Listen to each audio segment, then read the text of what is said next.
TikTok is a popular social media platform where users can share short videos. Many people use TikTok to watch funny videos or creative content. However, you can also use TikTok to save videos that you like so that you can watch them later. In this video, I'll show you how to view your saved videos on TikTok. I'll walk you through the process of finding the saved videos section and how to access your saved videos. So make sure to watch this video until the very end to learn how.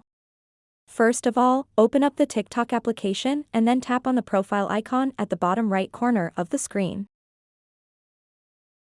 Once you are on your TikTok profile, tap on this exact icon, and it will show you all of the videos that you saved on TikTok. So you can simply scroll down and tap on any one of these to view it.